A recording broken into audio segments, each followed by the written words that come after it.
ನಗರ ಹಬ್ಬವೆಂದೇ ಖ್ಯಾತಿ ಪಡೆದಿರುವ ಚಿಕ್ಕಬಳ್ಳಾಪುರದ ಶ್ರೀ ಜಾಲಾರಿ ಗಂಗಮಾಂಬ ದೇವಾಲಯದ ಧರ್ಮರಾಯ ಸ್ವಾಮಿ ಹೂವಿನ ಕರಗ ಮಹೋತ್ಸವ ಶನಿವಾರ ರಾತ್ರಿ ಅಪಾರ ಜನಸ್ತೋಮದ ನಡುವೆ ವೈಭವವಾಗಿ ನೆರವೇರಿತು.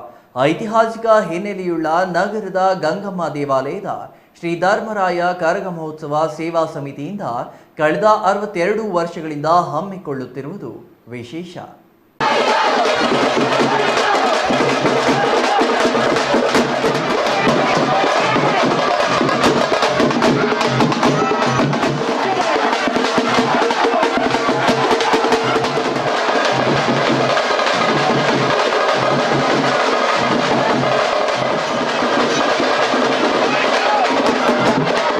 ಕರಗ ಮಹೋತ್ಸವದ ಪ್ರಯುಕ್ತ ಗಂಗಾದೇವಿಗೆ ವಿಶೇಷ ಪೂಜೆ ಸಲ್ಲಿಸಿದ ಮಹಿಳೆಯರು ಧರ್ಮರಾಯರ ಹಾಗೂ ದ್ರೌಪದಮ್ಮನವರ ಕಲ್ಯಾಣೋತ್ಸವದಲ್ಲಿ ಪಾಲ್ಗೊಂಡು ಇಷ್ಟಾರ್ಥ ಸಿದ್ಧಿಗಾಗಿ ಪ್ರಾರ್ಥಿಸಿದ್ರು. ಜಿಲ್ಲೆ ಸೇರಿ ಇತರೆ ಜಿಲ್ಲೆಗಳಿಂದ ಆಗಮಿಸಿದ ಸಹಸ್ರಾರು ಭಕ್ತರು ಗಮಗಮಿಸುವ ಮಲ್ಲಿಗೆ ಹೂವಿನಿಂದ ಅಲಂಕೃತಗೊಂಡಿದ್ದ ಕರಗದ ವೈಭವವನ್ನ ಕಣ್ತುಂಬಿಕೊಂಡ್ರು. ಕರಗದ ಮೆರವಣಿಗೆಯಲ್ಲಿ ಇಡೀ ರಾತ್ರಿ ಸಂಚರಿಸಿದ ಭಕ್ತರು ನಾಡಿಗೆ ಯಾವುದೇ ರೀತಿ ಕೇಡು ಉಂಟಾಗದಂತೆ ಶಾಂತಿ ಸಮೃದ್ಧಿ ನೆಲೆಸಲಿ ಎಂದು ಗ್ರಾಮ ದೇವತೆಯನ್ನ ಪ್ರಾರ್ಥಿಸಿದ್ರ. ಕರಗದ ಅಂಗವಾಗಿ ನಗರದ ಪ್ರಮುಖ ರಸ್ತೆಗಳು ವೃತ್ತಗಳನ್ನ ವಿದ್ಯುತ್ ದೀಪಾಲಂಕಾರದಿಂದ ಸಿಂಗಾರಗೊಳಿಸಲಾಗಿತ್ತ. ನಗರವಿಡೀ ಹಬ್ಬದ ವಾತಾವರಣದೊಂದಿಗೆ ನಾನಾ ಕಡೆ ಆಯೋಜಿಸಿದ್ದ ವಾದ್ಯಗೋಷ್ಠಿ, ಸಂಗೀತ ಕಾರ್ಯಕ್ರಮಗಳು ಸಾಂಸ್ಕೃತಿಕ ಲೋಕವನ್ನೇ ಸೃಷ್ಟಿಸಿದಂತಿತ್ತ.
ನಗರದ ವಿವಿಧೆಡೆ ಕರಗ ಕುಣಿತಕ್ಕೆ ವಿಶೇಷ ವೇದಿಕೆ ಸಜ್ಜುಗೊಳಿಸಲಾಗಿತ್ತು. ಅಲ್ಲದೆ ಎಂಜಿ ರಸ್ತೆ ಸೇರಿದಂತೆ ಹಲವು ಪ್ರಮುಖ ರಸ್ತೆಗಳಲ್ಲಿ ವಾದ್ಯಗೋಷ್ಠಿಗಳು ಮೆಚ್ಚುಗೆಗೆ ಪಾತ್ರವಾದವು. ಮಹೋತ್ಸವದ ಅಂಗವಾಗಿ ಕಳೆದ ಮೇ 6ರಿಂದ ಗಣಪತಿ ಹೋಮ, ಗಂಗಾದೇವಿ ಸಹಸ್ರಾರ್ಚನೆ, ಚಂಡಿಕಾ ಹೋಮ ಹಾಗೂ ಧರ್ಮರಾಯರ ಹಸಿ ಕರಗ ಮಹೋತ್ಸವ ಆಚರಿಸಲಾಗಿತ್ತು. ಶನಿವಾರ ರಾತ್ರಿ 9ಕ್ಕೆ ಮೇಲೂರಿನ ಕೆ ಧರ್ಮೇಂದ್ರ ಹೊತ್ತ ಹೂವಿನ ಕರಗಕ್ಕೆ ದೇವಾಲಯದಿಂದ ಚಾಲನೆ ನೀಡಲಾಯಿತು. ಇಡೀ ನಗರ ಸಂಚರಿಸುವ ಕರಗ ಭಾನುವಾರ ಮಧ್ಯಾಹ್ನದ ನಂತರ ಗಂಗಮ್ಮ ದೇವಾಲಯದ ಮುಂಭಾಗದಲ್ಲಿ ಅಗ್ನಿಕುಂಡ ಪ್ರವೇಶಿಸಿದ ಬಳಿಕ ಕರಗ ಮಹೋತ್ಸವಕ್ಕೆ ತೆರೆ ಎಳೆಯಲಾಯಿತು. ಕರಗ ಮಹೋತ್ಸವದ ವೈಭವ ತುಂಬಿಕೊಳ್ಳಲು ಜಿಲ್ಲೆ ಸೇರಿದಂತೆ ಇತರೆ ಜಿಲ್ಲೆಗಳಿಂದ ಆಗಮಿಸಿದ್ದ ಭಕ್ತಾದಿಗಳಿಗೆ ವಿವಿಧ ಸಂಘಟನೆಗಳು ದೇವಿಯ ಭಕ್ತರಿಂದ ಅನ್ನ ಸಂತರ್ಪಣೆ, ಪಾನಕ, ಮಜ್ಜಿಗೆ ವಿತರಣೆ ಸಾಮಾನ್ಯವಾಗಿತ್ತು. ವಿವಿಧ ಗ್ರಾಮಗಳು ಮತ್ತು ನಗರದಿಂದ ಹೂವಿನ ಮತ್ತು ಮುತ್ತಿನ ಪಲ್ಲಕ್ಕಿಗಳ ಭವ್ಯ ಮೆರವಣಿಗೆ ಜೊತೆಗೆ ಕೀಲು ಕುದುರೆ ನೃತ್ಯ, ಪೂಜಾ ಕುಣಿತ, ಡೊಳ್ಳು ಕುಣಿತ, ತಮಟೆ ವಾದ್ಯ ಸೇರಿ ಜನಪದ ಕಲಾ ತಂಡಗಳ ಪ್ರದರ್ಶನ ಕರಗ ಮಹೋತ್ಸವಕ್ಕೆ ಮೆರುಗು ನೀಡಿದ್ವ. ಕರಗ ಮಹೋತ್ಸವದಲ್ಲಿ ಯಾವುದೇ ಅಹಿತಕರ ಘಟನೆ ನಡೆಯದಂತೆ ಬಿಗಿ ಪೊಲೀಸ್ ಬಂದೋಬಸ್ತ್ ಏರ್ಪಡಿಸಲಾಗಿತ್ತು.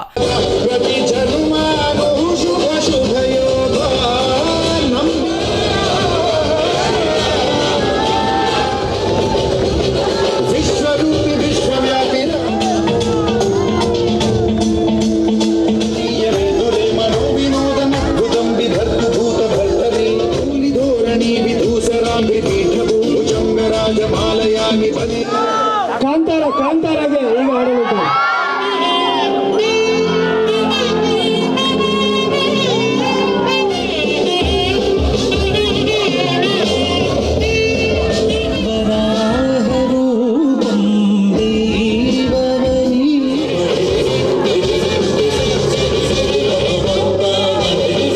ಧರ್ಮರಾಯರ ಕರಗ ಮಹೋತ್ಸವದ ಅಂಗವಾಗಿ ಹಮ್ಮಿಕೊಳ್ಳುವ ಒನಕೆ ಕರಗ ಮಹೋತ್ಸವ ಮೇ 13ರ ಬೆಳಗ್ಗೆ 10 ಗಂಟೆಗೆ ನಗರದ ಭುವನೇಶ್ವರಿ ವೃತ್ತದಲ್ಲಿ ನಡೆಯಲಿದೆ.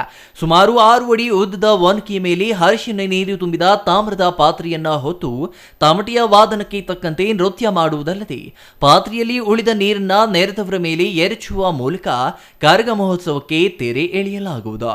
Jangalahalli Ashwath, CTV news, Chikkaballapur.